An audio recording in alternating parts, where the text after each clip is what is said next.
Gautam sir, ये भाईपो बहुत बड़ा इशू बन गया है।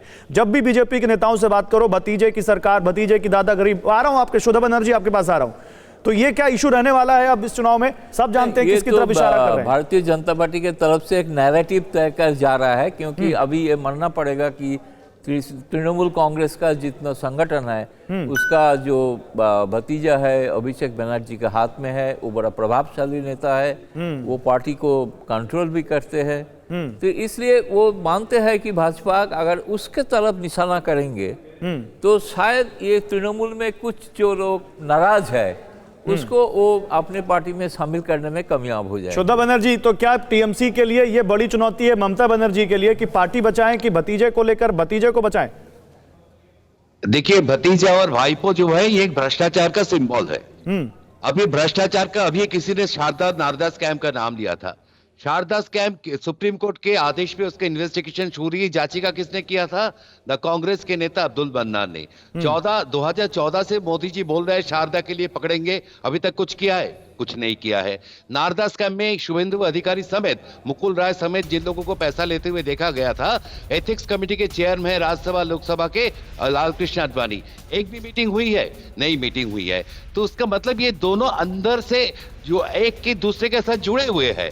और ममता बनर्जी के मौजूदगी में बीजेपी को अचानक 18 सीट भी यहां मिल जाती है एमपी के। तो ये एक देते हैं और लेते हैं। नहीं तो फिर आपको आप ये तो बड़ा अच्छा लॉजिक है। ये तो बड़ा अच्छा लॉजिक है। बोलिए, हाँ, दो भाईपो है इधर देश में, दो भाईपो है। एक बंगाल में है और दूसरा है भाईपो जो मोदी जी के भतीजा है, जो एक साल में जिनकी आमदनी 400 गुना बढ़ जाता है, जिनके पिताजी। नहीं ठीक है, अभी बंगाल की बात करते हैं, उसकी भी बात कभी होगी। लेकिन मैं आपसे पूछ रहा हूं कि ये आपको ऐसा क्यों लगता है कि पश्चिम बंगाल में टीएमसी और बीजेपी में साठगांठ हो गई है? क्यों टीएमसी अपनी सत्ता को थाली में सजा के दे देगी बीजेपी को? भाई क्यों दे देगी? ऐसा तो कोई उनका केंद्र का भी समर्थन नहीं है। ममता बनर्जी अगर टीएमसी के बीजेपी के खिलाफ होते, बीजेपी का 18 सीट कहां पे होता? और बीजेपी ये क्या बात हुई? बनर्जी के आप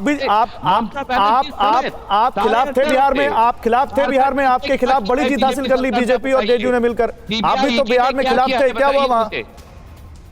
सीबीआई ईडी ने क्या किया है शारदा केस में? अच्छा, जल्दी से जरा ग्राउंड जीरो पे चलते हैं। सीबीआई, नारदा, शारदा, ये सारे भी मुद्दे भाईपो, ये सारे मुद्दे रविशंकर रहने तो वाले हैं इन चुनावों में, ये बात है। और कहीं ना कहीं विपक्षी, जिस तरह देखिए सुद्धो बनर्जी साफ कह रहे हैं कि बीजेपी 2014 से कह रही है कि हम इनको पकड़ेंगे, लेकिन अभी तक हुआ क्या? उनमें जो पार्टी में जो आरोपी होते हैं वो तो बीजेपी में चले जा रहे हैं।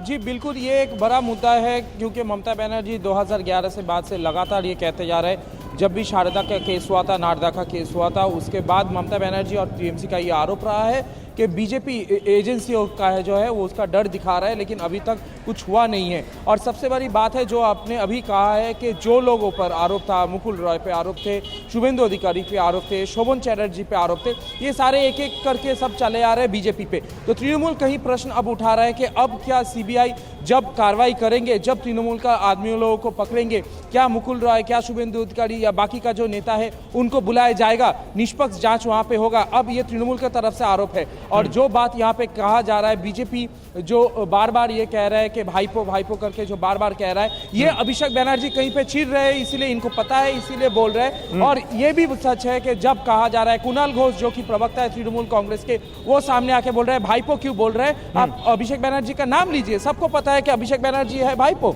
लेकिन ये नाम नहीं ले रहा है, क्योंकि हर बात पे ऐसा होता है कि अगर कहीं पे अभिषेक बनर्जी को कुछ कहा जाता है, वहां पे दूसरा एक लीगल नोटिस उनके पास पहुंच जाते हैं। शायद ये भी कहीं पे एक है कि चलिए, लेकिन देखिए, जो नाम ना लेके उन पर देखिए ये ओपन सीक्रेट हो चुका है, कोई ऐसा नहीं है जो नहीं जानता हो। आप भी जानते हैं, हम भी जानते हैं, हम सब जानते हैं कि भाईपो कौन है। और विजय उपाध्याय और इकबाल सिंह लालपुरा नाम डालें तो क्या होता है? दुनिया तो नाम समझ ही रही है। लेकिन जल्दी से एक बड़ी खबर, उसके बाद आप सभी के पास आता हूं। पश्चिम बंगाल के नादिया में मतदाताओं को धमकाने का आरोप लगा है। कैलाश विजयवर्गीय ने एक वीडियो ट्वीट किया है और उस वीडियो में उन्होंने लिखाया है कि टीएमसी के खिलाफ वोट देने पर हिंसा की चेतावनी लिखी गई है दीवार पर। बीजेपी को वोट देने पर नतीजे भुगतने की धमकी दी गई है। टीएमसी पर दीवारों पर खुली धमकी लिखवाने का आरोप है और यह विजयवर्गीय ने कहा है। कैलाश विजयवर्गीय ने सवाल किया, क्या यही लोकतंत्र है? यह वीडियो उन्होंने आज सुबह ट्वीट किया और यह बंगाली में लिखा है कि अगर बीजेपी को वोट दिया तो आपको गंभीर धमकी, गंभीर नतीजे भुगतने पड़ेंगे, ये धमकी दी गई है इस लिखावट में। तो अब बीजेपी ये भी पूछ रही है कि क्या इस तरह से लोकतंत्र है पश्चिम बंगाल में? विजय उपाध्याय, जवाब दीजिए। लोकतंत्र जो पश्चिम बंगाल में है ये तो जग जाहिर है। ये लोग झूठा प्रचार कर रहे हैं, झूठ बोलने वाली पार्टी है, फेक न्यूज भेजती है। ये वादा कर रहे हैं अमित शाह जी कि हम सोनार बंगला बना देंगे। कहाँ गया 15 लाख रुपया? एक महीना में कहाँ आया काला धन? कहाँ गए 2 करोड़ लोगों को साल में नौकरी? यहाँ पर आके रोजगार देंगे नहीं, लेकिन वो ये बात भी कह रहे हैं कि वहां पर राजनीतिक हिंसा बहुत हो रही है और टीएमसी के कार्यकर्ता लगातार बीजेपी के कार्यकर्ताओं को निशाना बना रहे हैं। कल अमित शाह ने कहा 300 कार्यकर्ताओं की बीजेपी की मौत हो गई है इस राजनीतिक हिंसा में, वो खुद कह रहे हैं। और आज ये धमकी ऐसा है कि उनके यहाँ लोग बोलते हैं, कोई बोलता है 100, कोई बोलता है 50, कोई बोलता है 300।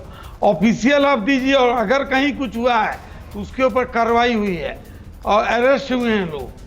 यहाँ पर ये नहीं कि पुलिस बोल देगी कि नहीं हम कार्रवाई नहीं करेंगे, एफआईआर नहीं होगी, जैसा कि यूपी में हाथरस में हुआ। एक दलित लड़की के संग रेप हुआ, यूपी पुलिस बोल दी रेप नहीं हुआ। सीबीआई ने परसों क्या कहा, चार्जशीट दिया हाईकोर्ट में। नहीं तो पश्चिम बंगाल पे तो ये आरोप लगता है, फिर पश्चिम बंगाल पे तो आरोप लगता है कि आप लोग जो रूल्स है उनको नहीं मानते। तीन आईपीएस ऑफिसर्स को केंद्र ने प्रतिनियुक्ति पर बुलाया, आपकी सरकार रिलीज नहीं कर रही है। फिर तो ये आरोप लगता है कि आप तो संविधान और नियमों को दरकिनार रखते हैं।